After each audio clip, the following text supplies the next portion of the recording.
आपने दिल्ली और भोपाल में प्रधानमंत्री कौशल विकास केंद्रों का सच देख लिया और अब आज तक की पड़ताल गुजरात में शुरू होती।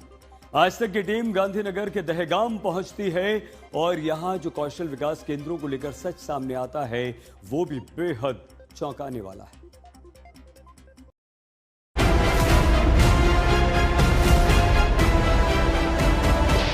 गुजरात में प्रधानमंत्री कौशल विकास योजना पर दस्तक। कौशल विकास केंद्रों की पड़ताल, कैसा मिला हाल?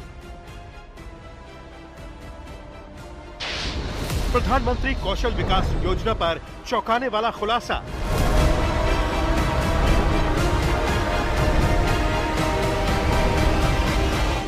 आज तक की टीम गुजरात में गांधीनगर के दहेगाम पहुंचती है, ये जानने के लिए कि यहां प्रधानमंत्री कौशल केंद्र की जमीनी हकीकत क्या है।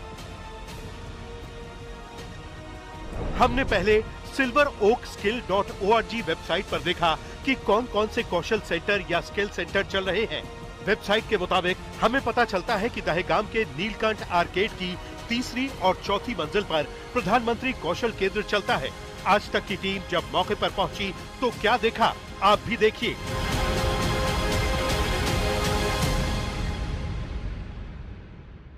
दहेगाम का ये नीलकंठ आर्केड, जहां पे आप तस्वीरों में 418 नंबर से आगे की तरफ की जो दुकानें देख पा रहे हैं, इसी दुकान के अंदर प्रधानमंत्री कौशल केंद्र चल रहा था।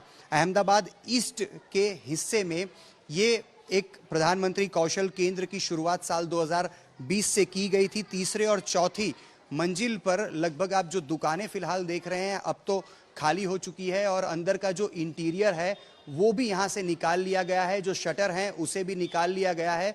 लेकिन इसी जगह पर प्रधानमंत्री कौशल केंद्र के तौर पर, पार्टनर के तौर पर इस जगह को दिया गया था। लेकिन आप तस्वीरों में देख पा रहे हैं यहाँ पे फिलहाल किसी प्रकार का कौशल केंद्र मौजूद नहीं है।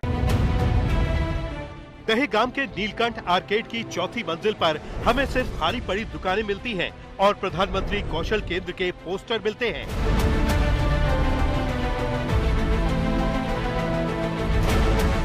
इसके बाद हम इसी कॉम्प्लेक्स की तीसरी मंजिल पर जाते हैं। वीडियो में किस प्रकार की गंदगी है, हालांकि 4 महीने से अब ये सेंटर पूरी तरह से बंद हो चुका है।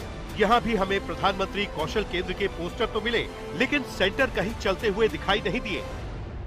तीसरी और चौथी मंजिल की बात कर रहा हूँ। अब ये मैं तीसरी मंजिल पर आया हुआ हूँ।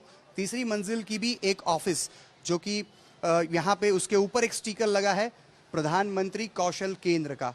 तो ये प्रधानमंत्री कौशल केंद्र का तीसरे मंजिल पे लगा हुआ एक और एडवर्टाइजिंग बोर्ड या उसे स्टिकर कह लें, और उसके साथ सटी हुई दुकान का जो शटर है वो बकायदा यहाँ पे बंद है। और इसी तरह से मेरे आसपास की जो दुकानें, ये तीसरी मंजिल है, मेरे आसपास की जो दुकानें भी और भी आप देख रहे हैं 2020 से लगातार आज से 4 महीने पहले तक इसी सेंटर के द्वारा रेंट पर ली गई थी। लेकिन पिछले 4 महीने से, जो कि भरत भाई, जो कि यहाँ इस बिल्डिंग के जो मालिक हैं, उनके मैनेजर भरत भाई का कहना है कि 4 महीने से ये यहाँ पे ये सेंटर खाली करके चले गए हैं।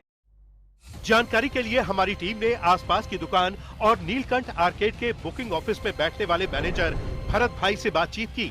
उन्होंने बताया कि 4 महीने पहले तक यहाँ कौशल केंद्र चलते थे, लेकिन अब बंद हो चुके हैं। यहाँ पर ट्रेनिंग चल रही थी और बच्चे लोग भी आते थे।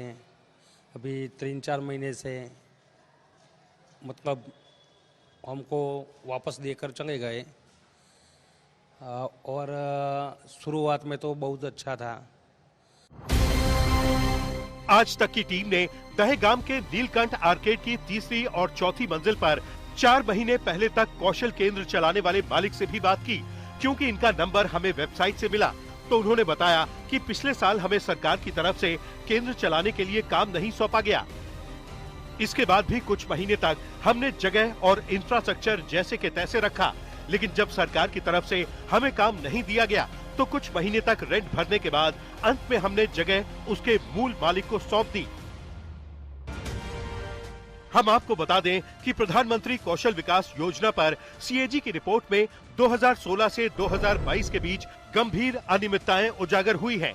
रिपोर्ट के अनुसार 90% से अधिक लाभार्थियों का डेटा संदिग्ध या फर्जी पाया गया और जॉब प्लेसमेंट के आंकड़े अविश्वसनीय थे।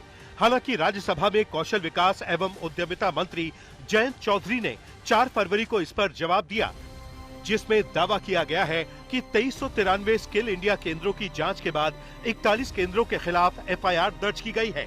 178 प्रशिक्षण साझेदार प्रधानमंत्री कौशल विकास योजना के नियमों का पालन नहीं कर रहे हैं और 11 संस्थाओं को कारण बताओ नोटिस जारी किया गया है। Why the CAG report, if you look at it, one aspect of it, it said that you had a skill gap study in 2010. Why did you not use it to do your skilling program in 2022? I would only submit that a skill gap assessment of any sector organized a decade ago may not be relevant to the job market. So these are some of the challenges, but yes, we are trying to inculcate a whole systemic change where we are building a protocol and process for including the skill plans being developed at the grassroots. अब सवाल यह है कि action कहां लिया गया है। आज तक की पड़ताल में या तो स्किल सेंटर्स मिले ही नहीं या फिर मिले तो बंद हो चुके हैं। ऐसे में जवाब तो मंत्री जी को देना ही पड़ेगा कि आखिर इस योजना में इतना गड़बड़झाला क्यों है। गांधीनगर से अतुल तिवारी के साथ आज तक ब्यूरो।